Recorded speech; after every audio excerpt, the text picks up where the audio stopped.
Tuxi. Yes, Silwane. Dala go. Silwane. Yoko. Dala Tuxi. Dala Tuxi. Yes, Silwane. Ngikupila unkondo tisakona kipo. Ngizama lokubasa Hayi boss wami Silwane. Dala Tuxi.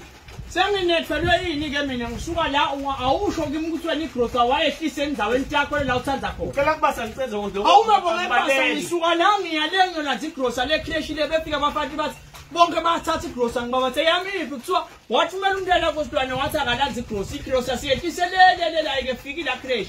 Ifike yona le grosa silwane nyalo nje umuntu la ngoba usitomine ngo-side station usitomine mosike. Leni awusho ngani ke kimi nginethwa ngiyale mina ngiyofuna le grosa awusho ngani ke kimi. Ngizothatha 2 magama uma ngizothatha mali nje ngizothatha 2 magama mina. Nayi imali. Hayi bosibani nanga imali le grosa iyofuna inda. Ngithathile le grosa mina gogokuthi yana ngithi ngiyazi. Hayi bosibani nanga idayisela into njani igrosa ngoba igrosa siyithathela ukuthi sithoye idla la khaya. Ayisakhiphi imali zakho.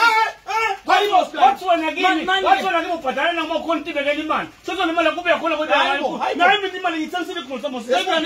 Imali ikhona nayo. Awumeswane bekuphathela mina le grosa ungena kufuwe nekuthathela igrosa kusho bantu shaya vele. Ngoba basaba phathu shaya ingona wathi grosa ingefike crash. Nyalo uthi udayisile ngimalini lo 500. Nayi yamalini uNkulunkulu wami le grosa ngoba 4000 le grosa le bayithatha. Ngoba ke grosa ngiyidulise beke bayitheke phela grosa beke bayitheke la. Lasho ngibona ukuthi idayise vele lokho ngibona. Awuyothenga le grosa hamba uyithenga nje angifuna nalo utho mine.